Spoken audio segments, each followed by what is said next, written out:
اب دل آرام نے خط دے کر لکڑہارے کو شہر مدائن بھیجا اور کہا کہ وہاں سے سہیل نامی راج کو بلا لائے۔ یہی وہ راج تھا جس نے بادشاہ قباد کامران کا محل اور وزیر الکش کے حکم سے باغ بیداد بنایا تھا۔ دل آرام کا خط دیکھتے ہی سہیل فوراً لکڑہارے کے ساتھ اس کے گھر آیا۔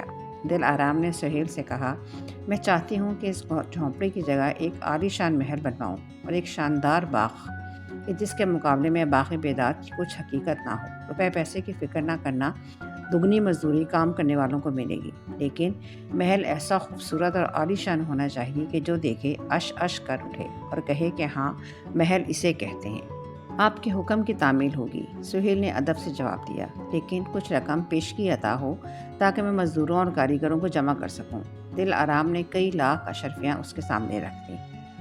سہیل یہ اشرفیاں دیکھ کر دنگ رہ گیا، اسے کچھ اور پوچھنے کی جرات نہ ہوئی۔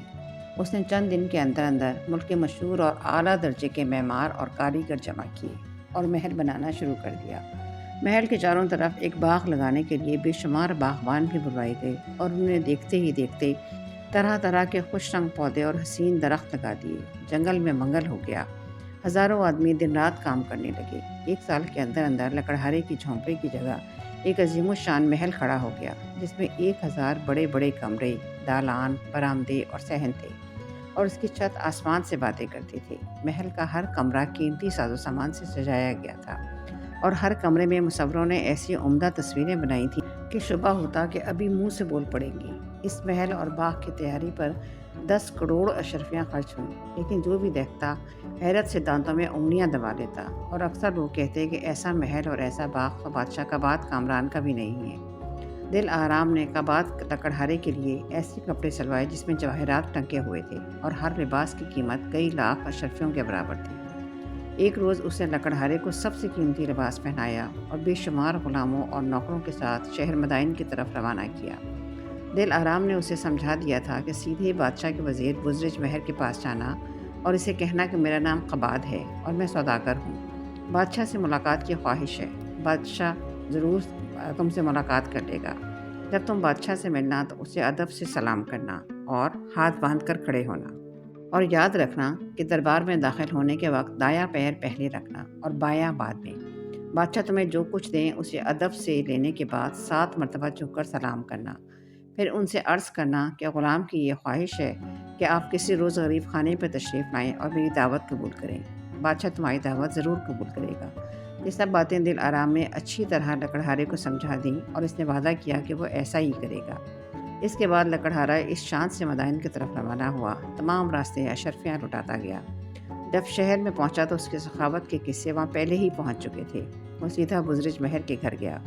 بزرج مہر نے اسے بہت عزت سے بٹھایا اور پوچھا کہ آپ کیسے تشریف لائے اور کہاں کا ارادہ ہے؟ میرا نام قباد سوداگر ہے، لکڑہارے نے جواب دیا۔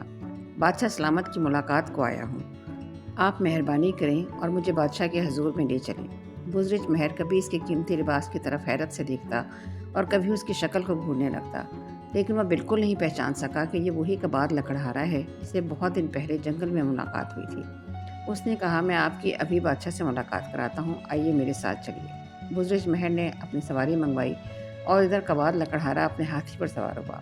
دونوں بادشاہ کے محل کی طرف روانہ ہوئے۔ بازار میں سے گزرتے ہوئے قباد لکڑہارے نے اپنے غلاموں کو اشارہ کیا اور انہوں نے اشرفیاں لٹانی شروع کی۔ لوگ اسے دعائیں دیتے اور کہتے کہ ایسا سخی اور مالدار سوداگر تو اس سے پہلے یہاں کبھی سے نہیں گزرا۔ بزرج مہر نے لکڑہارے کو محل کے ایک کمرے میں بٹھایا اور خود بادشاہ کو اطلاع دینے گیا۔ بادشاہ اس وقت اپنے خاص محل میں آرام کر رہا تھا۔ بزرج مہر کو دیکھا تو گھبرا اٹھا اور کہنے لگا، خیر تو ہے، تم اس وقت کیسے آئے؟ حضور، ایک سوداگر آپ کی خدمت میں حاضر ہونا چاہتا ہے، میں اسے اپنے ساتھ لے کر آیا ہوں۔ ایسا عمدہ لباس اس کے بدن پر ہے کہ اس کی قیمت کا کوئی اندازہ نہیں کیا جا سکتا۔ پھر اس کے ساتھ بے شمار غلام ہیں اور وہ بازاروں میں اشرفیاں لٹاتے ہوئے آئے ہیں۔ معلوم ہوتا ہے کہ اس سوداگر کے پاس بے اندازہ دولت ہے، لیکن چال ڈھال اور بات چیت سے پتہ چلتا ہے کہ بالکل ان پڑھ اور بے وقوف ہے۔ سمجھ میں نہیں آتا کہ اس کے پاس اتنی دولت کہاں سے آئی۔ سوچ رہا ہوں کہ علم نجوم کے ذریعے اس کے حالات معلوم کروں۔ تعجب ہے، بادشاہ نے کہا، خیر اسے اندر لے آؤ، ہم بھی تو دیکھیں کہ کون ہے۔ بزرج مہر باہر گیا اور قباد لکڑہارے سے کہا، آئیے، بادشاہ سلامت آپ کو یاد فرماتے ہیں۔ دل آرام نے لکڑہارے کو سمجھایا تھا کہ جب بادشاہ کے حضور میں حاضر ہونا تو پہلے دایاں پاؤں آگے بڑھانا، لیکن لکڑہارا ایسا بدحواس ہوا کہ یہ بات بھول گیا کہ کون سا پاؤں آگے بڑھائے۔ دل میں کہا کہ دونوں پاؤں ملا کر ایک دم اندر چلا جاؤں تاکہ دائیں بائیں کا جھگڑا ہی نہ رہے۔ یہ سوچ کر اچھلا اور بادشاہ کے کمرے میں داخل ہوا، لیکن سنگ مرمر کے فرش پر پیر پھسل گیا اور وہ لڑکتا ہوا دور تک چلا گیا۔ پھر جلدی سے کپڑے جھاڑتا ہوا اٹھا اور بادشاہ کو 7 سلام عرض کیے۔ لکڑہارے کی یہ حرکت دیکھ کر بادشاہ کو ہنسی آئی، مگر وہ ضبط کر گیا۔ لکڑہارے کو قریب بلا کر بٹھایا اور پوچھا، کیا نام ہے تمہارا؟ جہاں پناہ، میرا نام قباد ہے، میں سوداگر ہوں۔ خوب خوب، تم تو ہمارے ہم نام نکلے، بادشاہ نے کہا اور سونے کی تشتری میں سے مصری کی ایک ڈلی اٹھا کر لکڑہارے کو دی۔ لکڑہارے نے کبھی بادشاہ کا دربار دیکھا ہوتا تو اسے معلوم ہوتا کہ وہاں کے ادب آداب کیا ہیں۔ اس کی تو عمر لکڑیاں کاٹتے گزری تھی۔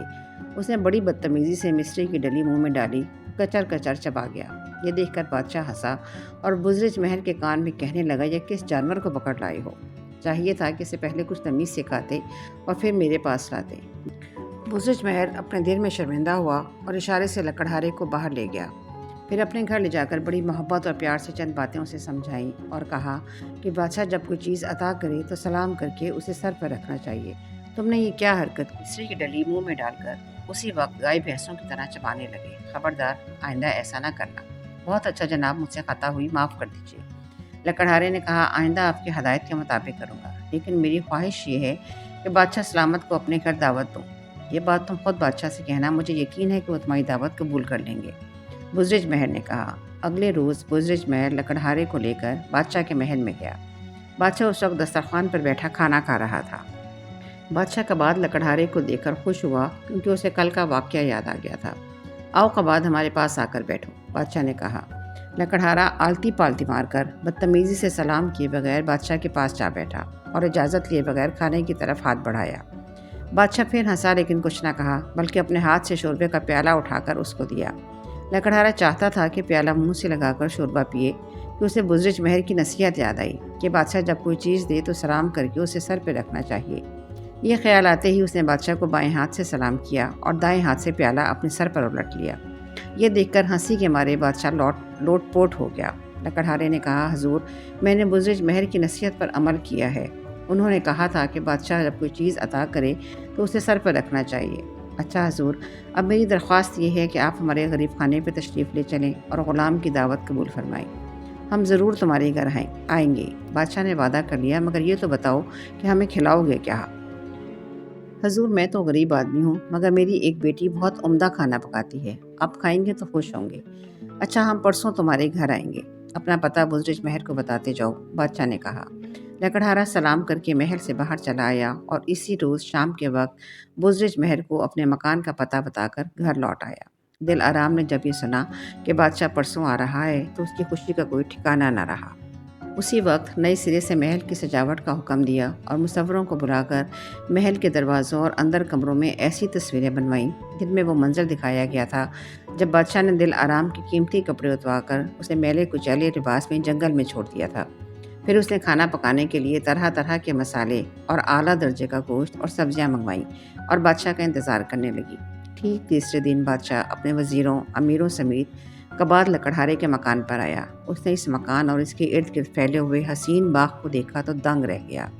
اتنا عالیشان محل اور باغ تو اس کے پاس بھی نہ تھا۔ حیرت سے ادھر ادھر دیکھتا اور بزرج مہر کے کان میں خسر پسر کرتا ہوا وہ محل میں داخل ہوا۔ قباد لکڑہارے نے بڑھ کر اس کا استقبال کیا۔ اب بادشاہ کی نظر ان تصویروں پہ پڑی جو دل آرام نے بنوائی تھی۔ انہیں دیکھ کر حیران ہوا لیکن سمجھ میں نہ آیا کہ ان تصویروں کا مطلب کیا ہے۔ تب بزرج مہر نے یاد لایا کہ یہ تصویر اس وقت کی ہے جب آپ نے دل آرام کو اکیلا جنگل میں چھوڑ دیا تھا۔ دل آرام کی یاد آتے ہی بادشاہ غمگین ہوا اور کہنے لگا، افسوس کہ میں نے اتنی عقل مند لونڈی کو کیوں جنگل میں چھوڑ دیا، نہ معلوم اس پر کیا بیتی ہوگی۔ اتنے میں قباد لکڑہارے نے دسترخوان بچھوایا اور 100 قسم کے لذیذ کھانے بادشاہ کے سامنے چن دیے۔ بادشاہ ہر کھانے کو چکھتا اور اس کی تعریف کرتا، مگر اسے رہ رہ کر دل آرام کی یاد آتی تھی۔ دل آرام اس وقت نفیس پوشاک پہنے جس میں ہزاروں ہیرے ٹکے ہوئے تھے دروازے کی اوٹ میں کھڑی تھی۔